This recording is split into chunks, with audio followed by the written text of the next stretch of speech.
جی آواز بتا دیجیے مجھے، آواز کلیئر ہے؟ اور اگر اسکرین بھی شیئر ہو رہی ہے دونوں چیزوں کے حوالے سے آگاہ کر دیجیے۔ بارک اللہ۔ الحمد للہ رب العالمین والعاقبۃ للمتقین والصلاة والسلام علی محمد وعلی آلہ واصحابہ اجمعین عدد خلقہ وزنۃ عرشہ ورضا نفسہ ومداد کلماتہ سبحان اللہ وبحمدہ سبحان اللہ العظیم۔ السلام علیکم ورحمۃ اللہ وبرکاتہ۔ الحمد للہ رمضان المبارک کا آخری عشرہ ایک مرتبہ پھر اللہ رب العزت نے ہم سب کو عنایت فرمایا، اور قرآن کریم کے منتخب حصے کو سمجھنے، اس پر غور و فکر کرنے، اور پھر اس کو اپنی زندگی میں لانے کے لیے آج ہم یہاں جمع ہوئے ہیں۔ ہمارا موضوع چل رہا تھا سورہ کہف، اور اس سے پہلے دو نشستیں ہماری ہو چکی ہیں، اور گزشتہ دو نشستوں میں سورہ کہف کے جو مرکزی دو موضوعات، دو قصے تھے، ہم ان پر تفصیل سے بات کر چکے ہیں۔ اور اس سے پہلے سورہ کہف کا ایک لب لباب، نچوڑ اور خلاصہ، اور اس کے مضامین پر بھی آ، اختصار کے ساتھ گفتگو ہو چکی ہے۔ آج کی ہماری نشست میں انشاءاللہ ہم نے سورہ کہف کے مزید جو دو قصے ہیں، ایک قصہ ہے حضرت موسیٰ و خضر، اس پر بات کریں گے، اور اس کے بعد جناب ذوالقرنین کا جو قصہ ہے اس پر بات کریں گے۔ اور میں اپنی گفتگو کو گزشتہ گفتگو سے کا کچھ ربط یہ کہ ہم نے بات کی تھی کہ سورہ کہف کو رسول اللہ صلی اللہ علیہ وسلم نے بڑی تاکید کے ساتھ حکم فرمایا کہ اس کی تلاوت کی جائے، اور جو اس کی تلاوت کا جمعے کے دن اہتمام کرے گا، اللہ تعالیٰ اسے فتنوں سے بچائیں گے، اور یہ نور کی حیثیت رکھتا ہے، اور رکھتی ہے یہ صورت، اور دجال کے فتنے سے حفاظت کرنے والی ہے۔ ہم اس پر بات کرتے چلے آئے ہیں، آخر اس صورت میں ایسے کیا مضامین اور کیا پیغام اور کیا نظریہ اور کیا سوچ و فکر دی جا رہی ہے کہ جو وقت کے سب سے بڑے فتنے اور آزمائش کے خلاف ایک بند کی صورت رکھتی ہے۔ اسی تسلسل میں اس صورت میں جو بنیادی طور پر چار بنیادی قصے بیان کیے گئے ہیں، اس میں سے تیسرا قصہ حضرت موسیٰ علیہ السلام اور جناب خضر کا ہے، اور یہ قصہ یقیناً آپ نے پڑھ بھی رکھا ہوگا، لیکن اختصار کے ساتھ میں دوبارہ عرض کر دیتا ہوں۔ موسیٰ علیہ السلام اپنی قوم میں گفتگو فرما رہے تھے کہ ایک شخص نے سوال ان سے کیا کہ اس وقت کائنات میں، دنیا میں سب سے بڑا عالم کون ہے؟ کیونکہ موسیٰ علیہ السلام اللہ کے نبی تھے، اور ان کے علم کے مطابق وہی آ، سب سے زیادہ علم رکھنے والے تھے، تو انہوں نے یہی جواب دیا کہ میں اس وقت سب سے بڑا عالم ہوں۔ تو اللہ رب العزت کو یہ بات ناپسند ہوئی کہ اصل تو علم کی نسبت اللہ کی جانب کی جانی چاہیے تھی، تو اللہ نے ان کی تنبیہ فرمائی، اور حضرت موسیٰ علیہ السلام کو آگاہ فرمایا، مطلع فرمایا کہ مجمع البحرین، یعنی دو سمندروں کے سنگم پر ایک شخص موجود ہے جو تم سے بھی زیادہ علم رکھتا ہے۔ جب حضرت موسیٰ علیہ السلام کو یہ بات معلوم ہوئی، تو ان کے دل میں فوری طور پر یہ جذبہ پیدا ہوا کہ اگر ایسی شخصیت جو موجود ہے، جو مجھ سے زیادہ علم حاصل ہے جس کو، تو کیوں نہ اس سے کسب فیض کیا جائے، اس سے سیکھا جائے۔ تو اللہ رب العزت کی بارگاہ میں درخواست کرتے ہیں کہ اللہ میرے لیے سبیل پیدا فرما دیجئے کہ میں ان سے کسب فیض کر سکوں، ان سے مل سکوں۔ اور پھر اب اس پس منظر میں یہ واقعہ پیش آ رہا ہے۔ اللہ رب العزت ان کو مقام بتا دیتے ہیں کہ مجمع البحرین، کہ دو سمندروں کے سنگم پر وہ شخص آپ کو ملے گا، اور خضر ان کا نام ہے، اور ساتھ میں یہ بھی نشانی کے طور پہ کہا گیا کہ اپنے زاد راہ میں، یعنی سفری جو سامان ہے اس میں مچھلی رکھ لیجئے، اور جہاں پر جا کے مچھلی گم ہو جائے گی، یہی وہ مقام ہوگا جہاں پہ آپ کو وہ شخص یعنی کہ جناب خضر ملیں گے۔ اب سب سے پہلے اصولی طور پہ کچھ باتیں میں عرض کر دوں، پھر انشاءاللہ ہم قصے کی جانب بڑھتے ہیں۔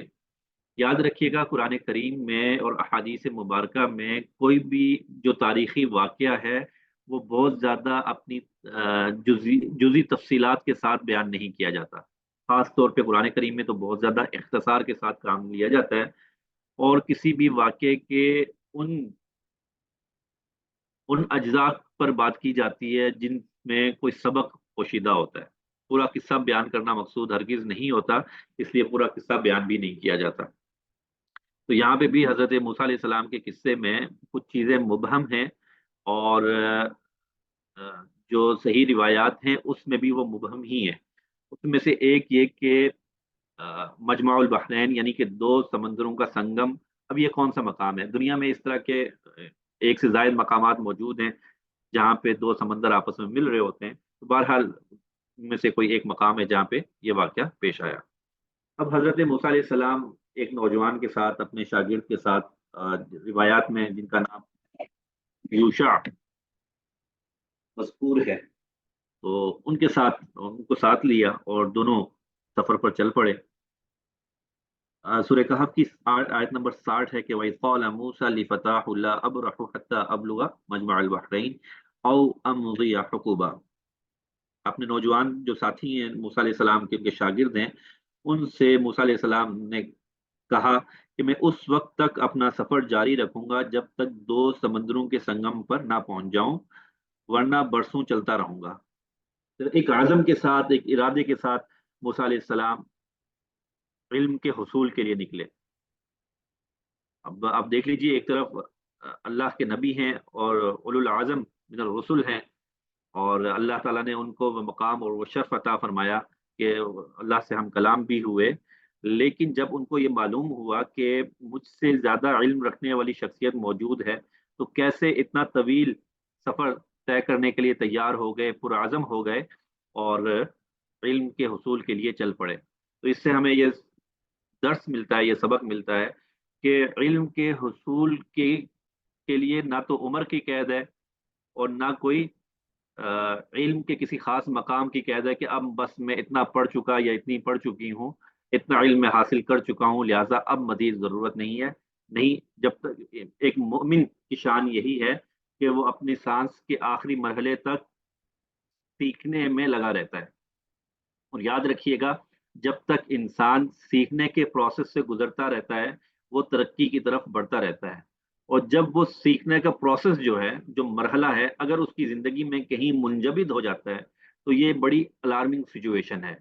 یہ قابل اصلاح سچویشن ہوتی ہے کہ انسان سیکھنے سے رک جائے. اور اس لیے یہاں رک کر ہمیں اپنی زندگی کا محاسبہ بھی کرنا چاہیے. قرآن کریم میں جب بھی کوئی واقعہ بیان ہوتا ہے تو اس کا جیسے میں نے عرض کیا کہ کسی بھی واقعے کا ایک خاص ٹکڑا بیان کیا جا رہا ہوتا ہے جس میں بے پناہ اسباق موجود ہوتے ہیں. تو اس میں سب سے بڑا سبق ہمارے لیے یہی ہے کہ ہم اپنی زندگیوں کا جائزہ لیں کہ کیا ہم واقعی حقیقی معنوں میں سیکھنے سے جڑے ہوئے ہیں کہ نہیں، لرننگ پروسیس سے جڑے ہوئے ہیں کہ نہیں. اب یہ سیکھنا کسی سے بھی ہو سکتا ہے، حالات سے ہو سکتا ہے، افراد سے ہو سکتا ہے، کتب سے ہو سکتا ہے، واقعات سے ہو سکتا ہے، سانحات سے ہو سکتا ہے. تو یہ سیکھنے کا مرحلہ کسی بھی لمحے رکنا نہیں چاہیے. موسیٰ علیہ السلام نے اپنے عزم کا اظہار کر دیا کہ لا ابرح حتى ابلغ مجمع البحرین او امضی حقبا. اللہ اکبر.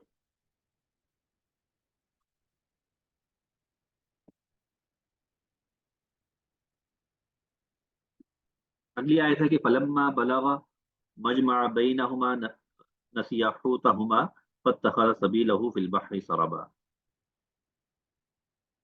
چنانچہ جب وہ اس سنگم پر یعنی دو سمندروں کے ملنے کے مقام پر پہنچے تو دونوں اپنی مچھلی کو بھول گئے، اور اس نے سمندر میں ایک سرنگ کی طرح اپنا راستہ بنا لیا. اب ایک غیر معمولی واقعہ پیش آیا، اور واقعہ اس کی تفصیل جو روایات سے معلوم ہوتی ہے وہ یہ کہ خاص مقام پر پہنچ کر حضرت موسیٰ علیہ السلام کچھ دیر کے لیے رکے، اور اس دوران آرام کے لیے وہ تشریف فرما ہوئے.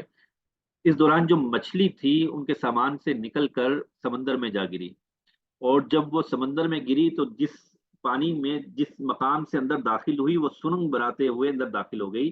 یعنی ایک سوراخ دکھائی دے رہا تھا، پانی وہاں داخل نہیں ہو رہا تھا. ایک غیر معمولی انداز میں مچھلی توشے سے نکلی اور سمندر میں جا گری۔ مچھلی کے حوالے سے بھی روایات، اب علماء کرام کی آراء مختلف ہیں کہ کیا یہ مچھلی کھانے کے لیے ساتھ رکھی گئی تھی اور بھنی ہوئی تھی، یا پھر ویسے مچھلی تھی۔ تو علماء اکرام کی رائے دونوں طرف موجود ہیں، لیکن بہرحال اس طرح کی صراحت سے کوئی بات ہمیں معلوم نہیں ہوتی ہے۔ اب جب جس مقام پر حضرت موسیٰ علیہ السلام نے حضرت خضر سے ملنا تھا، تو اس مقام پر وہ واقعہ پیش آ گیا، لیکن حضرت موسیٰ کی علم میں نہ آ سکا۔ فلما جاوزا قال لفتاه آتنا غداءنا۔ اب اس کے بعد پھر دوبارہ جب سفر شروع ہوا، جب دونوں آگے نکل گئے، تو موسیٰ علیہ السلام نے نوجوان سے کہا، حضرت یوشع سے کہا کہ ہمارا ناشتہ لے آئیے، اور ساتھ ہی بڑی دلچسپ بات کہی، فرمایا کہ لقد لقینا من سفرنا هذا نصبا۔ سچی بات یہ ہے کہ ہمیں اپنے اس سفر میں بڑی تھکان اور بڑی تھکاوٹ محسوس ہو رہی ہے۔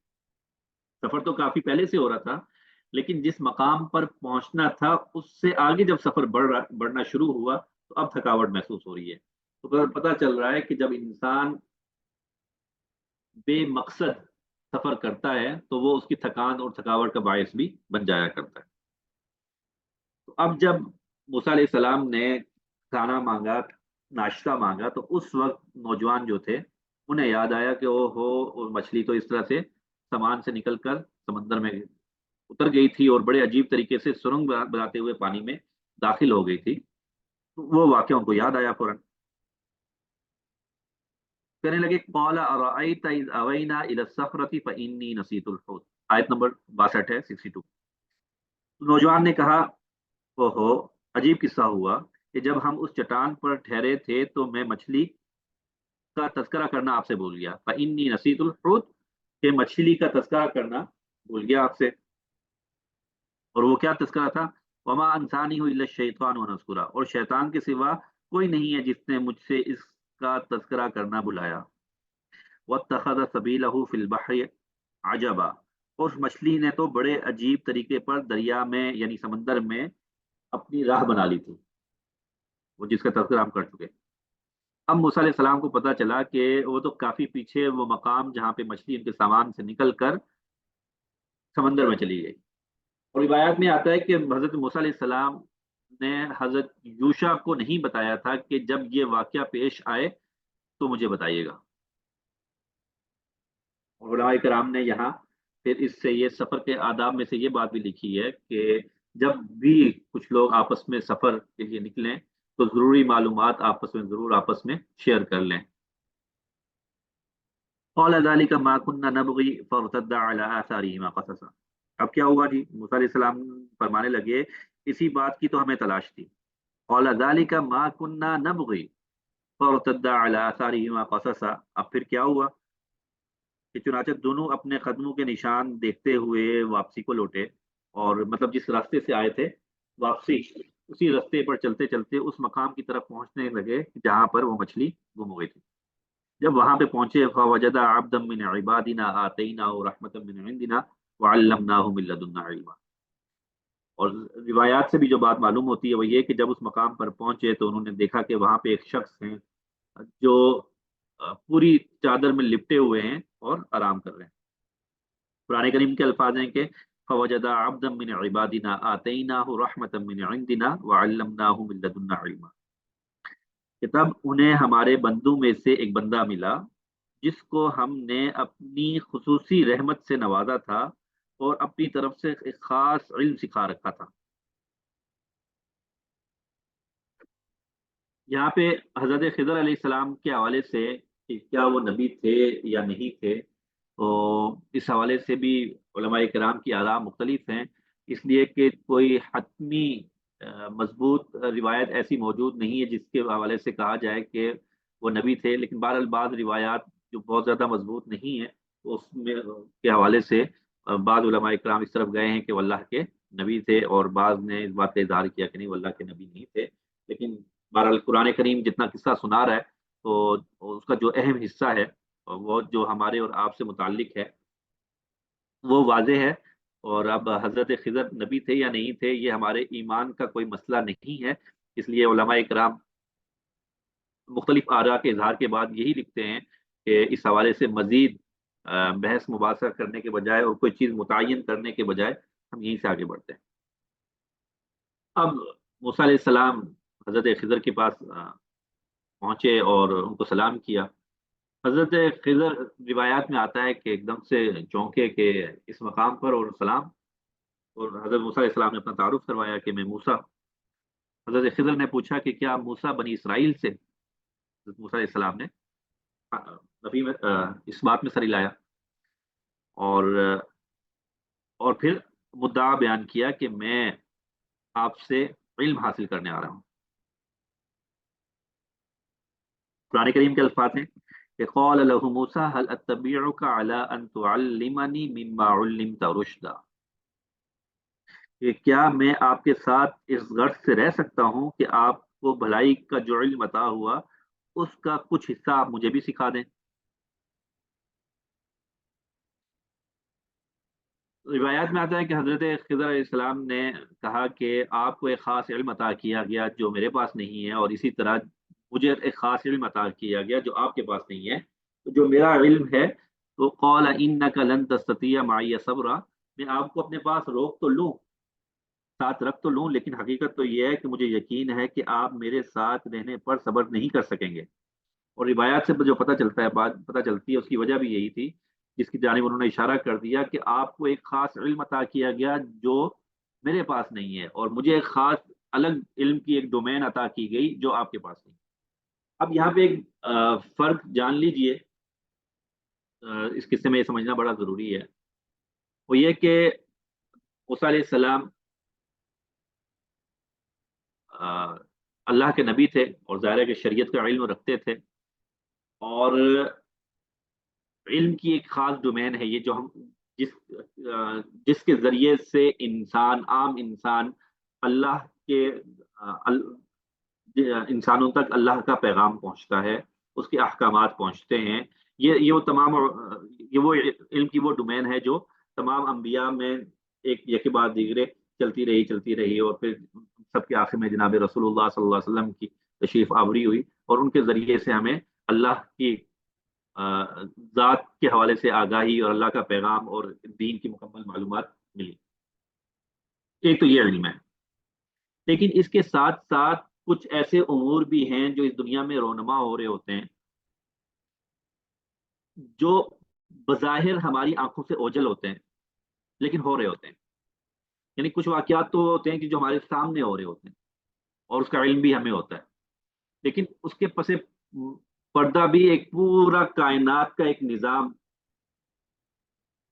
جو ہر وقت چل رہا ہوتا ہے۔ تو موسیٰ علیہ السلام ایک الگ ڈومین کا عالم ہیں، اور اس کے ماہر ہیں، اور جو جناب خضر ہیں وہ بالکل ایک الگ علم، وہ ڈومین اس سے بالکل مختلف ہے۔ وہ کیا ہے؟ اس کو سہولت کے لیے جو اصطلاح رکھی گئی، وہ رکھی گئی تکوینی علم۔ ایک شرعی علم ہوتا ہے، ایک تکوینی علم ہوتا ہے۔ شرعی علم وہی جس کے ذریعے سے ہم اللہ کی وحدانیت کے اور انسان کا بندہ ہونا، اور وہ تمام جو علوم ہمارے پاس ہیں، یہ شرعی علم کہلاتے ہیں۔ اور تکوینی علم وہ ہے جس کے ذریعے سے اللہ تعالیٰ یہ پوری کائنات چلا رہا ہے۔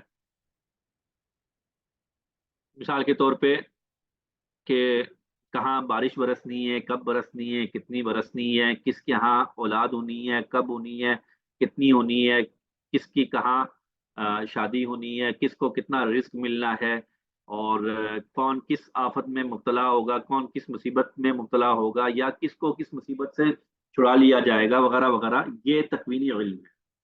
اور یہ کائنات میں مستقل ایک نظام ہے جو چلتا چلا جا رہا ہے، اور اللہ تعالیٰ نے اپنے خاص بندے مقرر کر رکھے ہیں اس پر، اور عام طور پہ وہ فرشتے ہیں کہ جن کے ذمے یہ کام لگایا گیا ہے، بارش برسانا وغیرہ وغیرہ، یہ ساری چیزیں اب ان کے ذمے ہیں یہ۔ لیکن بسا اوقات اللہ نے اپنے خاص بندوں میں سے کچھ ایسے بھی منتخب کر دیے ہیں انسانوں میں سے کہ جو جن کے ذمے یہ کام لگا، اور انہی میں سے جناب خضر تھے، کہ اگر وہ اللہ کے نبی تھے تو اس کے ساتھ ساتھ تکوینی علم بھی اور تکوینی معاملات بھی ان کے سپرد تھے۔ اگر اللہ کے نبی تھے، میں اس لیے کہہ رہا ہوں کہ بعض علماء کی رائے یہ ہے کہ وہ اللہ کے نبی بھی تھے، اور بعض کی رائے یہ ہے کہ نبی تو نہیں تھے، لیکن بہرحال تکوینی علم ان کے ذمے تھا، تکوینی امور ان کے ذمے تھے۔ اور یہ اللہ تعالیٰ براہ راست ان پر القاء کرتے تھے وحی کے ذریعے سے، براہ یا کے چل کے ہم پڑھیں گے بھی، اللہ تعالیٰ خود ارشاد بھی فرما رہے ہیں۔ اب یہاں سے بعض جہلا نے یہ بھی سمجھ لیا کہ ان کو جو خواب یا ان کے دل میں جو گمان پیدا ہوا تو وہ اس کو بھی اللہ کا حکم مان لیتے ہیں، جس طرح کہ خضر پر اللہ کا حکم نازل ہوا۔ یاد رکھیے گا وہ اللہ کے چنیدہ اشخاص ہوتے ہیں، جس طرح انبیاء اللہ کے چنیدہ لوگ ہوتے ہیں، اسی طرح سے یہ تکوینی امور میں بھی اللہ کے چنیدہ افراد ہوتے ہیں۔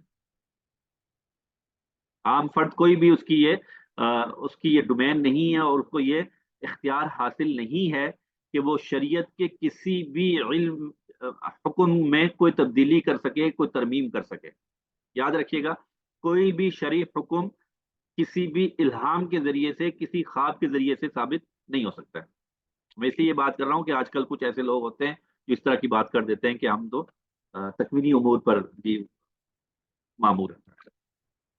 تو بہرحال موسیٰ علیہ السلام اور حضرت خضر علیہ السلام آپس میں بات ہو گئی، موسیٰ علیہ السلام نے درخواست کی حضرت خضر سے، اور حضرت خضر نے اپنا اندیشہ بتا دیا، اور بہرحال اور جو اندیشہ بتایا کہ قال انک لن تستطیع معی صبرا، کہ مجھے یقین ہے کہ آپ میرے ساتھ رہنے پر صبر نہیں کر سکیں گے، اور آگے وجہ بھی بتا دی، وکیف تصبر علی ما لم تحط به خبرا، اور جن باتوں کی آپ کو پوری پوری واقفیت نہیں ہے آپ ان پر صبر کر بھی کیسے سکتے ہیں۔ لیکن موسیٰ علیہ السلام آگے بڑھے، انہوں نے فرمایا کہ قال ستجدنی ان شاء اللہ صابرا ولا اعصی لک امرا۔ موسیٰ علیہ السلام نے کہا کہ ایسا ہے کہ انشاءاللہ آپ مجھے صابر پائیں گے، انشاءاللہ ساتھ کہہ دیا، اور میں آپ کے کسی حکم کی خلاف ورزی نہیں کروں گا۔ اب یہ آپس میں معاہدہ ہو گیا، اور خضر علیہ السلام نے حضرت موسیٰ علیہ السلام کو ساتھ رہنے کی اجازت دے دی، اور حضرت موسیٰ علیہ السلام جو خاص مقصد کے لیے تشریف لائے تھے کہ وہ علم جو ان کو حاصل نہیں تھا وہ حاصل کر سکیں۔ اب آگے واقعہ کیا ہو رہا ہے؟ اب کچھ وقت حضرت موسیٰ حضرت خضر کے ساتھ رہتے ہیں، اور قرآن کریم میں 3 واقعات بیان ہوئے ہیں کہ 3 واقعات اس دوران رونما ہوتے ہیں، اس میں تینوں ہی موقع پر حضرت موسیٰ علیہ السلام کو اعتراض ہوتا ہے، اور ان کے علم کے مطابق وہ غلط کہاں ہو رہا ہوتا ہے اس پر وہ اظہار بھی کرتے ہیں اپنی رائے۔ اچھا، جب معاہدہ ہونے لگا ہوتا ہے تو حضرت خضر ایک شرط لگا دیتے ہیں اور کہتے ہیں قال فإن اتبعتنی فلا تسألنی عن شيء حتى أحدث لك منه ذکرا، کہتے ہیں کہ دیکھو،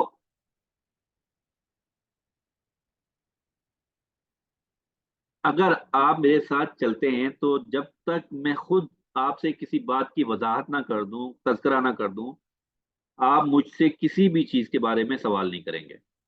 اب استاد اور شاگرد کے درمیان آپس میں معاہدہ ہو رہا ہے، تو استاد نے یہ شرط سامنے رکھ دی کہ آپ میرے ساتھ رہ تو سکتے ہیں لیکن میرے کسی طرز عمل پر سوال نہیں اٹھائیں گے جب تک کہ میں آپ کو اجازت نہ دے دوں۔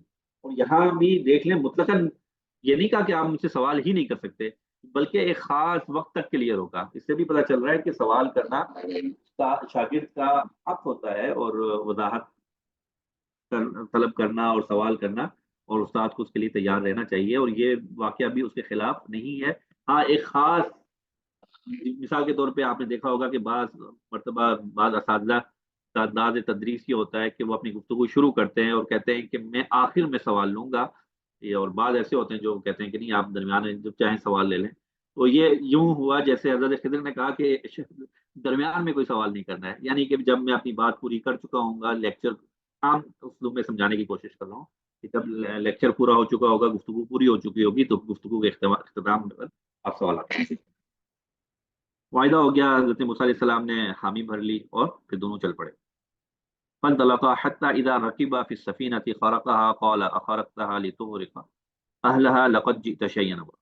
اب واقعہ یہ ہوا کہ وہاں اب ساتھ چل پڑے، یہ ظاہر ہے ساحل سمندر پر تھے، اور وہاں سے پھر ایک کشتی میں بیٹھے اور دوسرے مقام پر جانے کے لیے وہ ایک کشتی کا جو ملاح تھا انہوں نے ان کو سوار کر لیا۔ اس نے دیکھا چہرے سے بڑے نیک لوگ لگ رہے، اس نے بڑی آؤ بھگت کی ان کی، اور اتنی کی کہ ان سے معاوضہ بھی نہیں لیا، اور جب معاوضہ بھی نہیں لیا اور جب اترنے لگے تو اترتے ہوئے حضرت خضر نے بجائے اس کے کہ ان کا شکریہ ادا کرتے اس کی کشتی میں چھید کر دیا، سوراخ کر دیا، نقص والی بنا دی کشتی ان کی۔ بالکل زبردست کشتی تھی اس کی، اور اس پہ ایک چھید کر دیا. تو جب موسیٰ علیہ السلام نے دیکھا، اب موسیٰ علیہ السلام کی اپنی علم کی ایک ڈومین ہے جو میں پہلے بات کر چکا، اس کے مطابق یہ طرز عمل بالکل غلط تھا، اور واقعی میں بالکل غلط تھا. اور غلطی پر ایک پیغمبر کیسے چپ ہو سکتا ہے؟ تو موسیٰ علیہ السلام نے فوراً سے کہا قال اخرجتها لتغرق اهلها لقد جئت شيئا امرا. لگے کہ ارے کیا آپ نے اس میں چھیک کر دیا تاکہ سارے کشتی والے ڈوب جائیں؟ یہ تو آپ نے بڑا خوفناک کام کیا ہے. جیسے ہی موسیٰ علیہ السلام نے یہ جواب دیا تو حضرت خضر نے اس کی وجہ بتانے کے بجائے وہ وعدہ یاد دلایا اور کہا قال علم اقل لک اقل انک لن تستطیع معی صبرا. کہنے لگے میں نے کہا نہیں تھا کہ آپ میرے ساتھ صبر نہیں کر سکیں گے، یعنی کہ وہ بات یاد دلائی کہ میرے اور آپ کے درمیان معاہدہ ہو چکا ہے کہ آپ سوال نہیں کریں گے.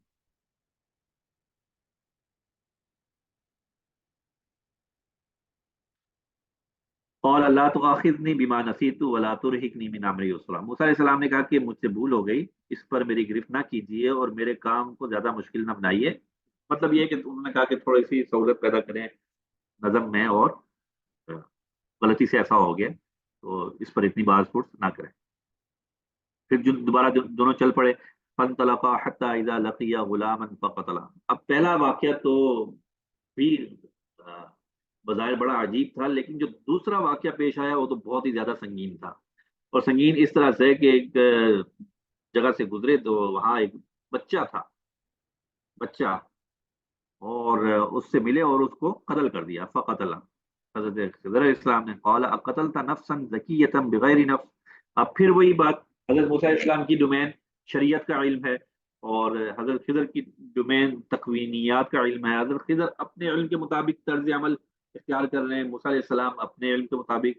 جب انہوں نے دیکھا کہ ایک ناحق قتل ہوا تو ایک دم سے انہوں نے کہا موسیٰ علیہ السلام نے قال اقتلت نفسا زکیۃ بغیر نفس لقد جئت شیئا نکرا. یہ تو بڑا عجیب معاملہ ہے.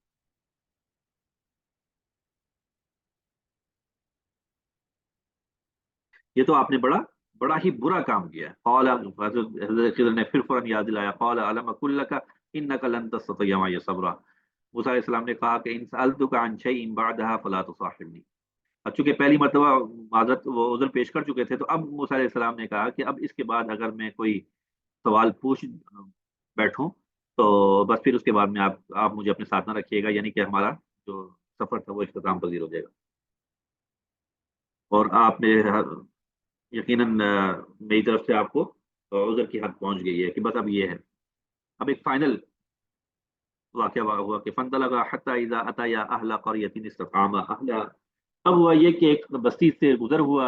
وہ بستی والے بڑے ہی عجیب لوگ تھے، یہ ظاہرہ مسافر تھے. وہ کوئی آؤ بھگت نہیں ہوئی، کوئی کھانے پینے کا سامان نہیں ملا ان کو وہاں سے، کچھ بھی ایسی چیز نہ ہوئی. اور بڑا عجیب برتاؤ انہوں نے دیکھا. اب جب بستی سے نکلنے لگے تو دیکھا ایک دیوار ہے جو قریب ہے گرنے والی ہے. تو حضرت خضر وہاں رکتے ہیں اور دیوار کو درست کر دیتے ہیں. اب یہ بھی واقعہ بڑا عجیب ہے کہ بستی والوں کا طرز عمل یہ، اور یہاں پر یہ واقعہ پیش آ گیا. اب موسیٰ علیہ السلام نے پھر سوال کر بیٹھے قال لو شئت لاتخذت علیہ اجرا. تو موسیٰ علیہ السلام کہہ رہے اگر آپ چاہتے تو اس کام پر کوئی اجرت بھی لے لیتے. قال هذا فراق بینی و بینک. حضرت خضر نے کہہ دیا کہ اب یہ میرے اور آپ کے درمیان بس اب افتراق کا وقت آ گیا، جدائی کا وقت آ گیا. سأنبئک کا بتأویل ما لم تستطع علیہ صبرا. ہاں اب میں آپ کو حقیقت بتاتا ہوں. سأنبئک کا بتأویل، تأویل بمانا حقیقت. میں آپ کو ان باتوں کا مقصد بتا دیتا ہوں، حقیقت بتا دیتا ہوں جن پر آپ صبر نہیں کر سکے. اب جب وہ اب تک دیکھ لیجئے حضرت خضر علیہ السلام کے جتنے بھی طرز عمل تھے وہ بظاہر غلط دکھائی دے رہے تھے، ناموافق دکھائی دے رہے تھے، اور ایک غلط طرز عمل دکھائی دے رہا تھا. اور موسیٰ علیہ السلام حق بجانب نظر آ رہے تھے ہر جگہ اپنی اعتراض کرنے. لیکن اب یہاں سے حضرت خضر علیہ السلام اپنا علم بتانے لگے جو اس واقعے کا کرخ ہے اور اصل ہے اور کور ہے.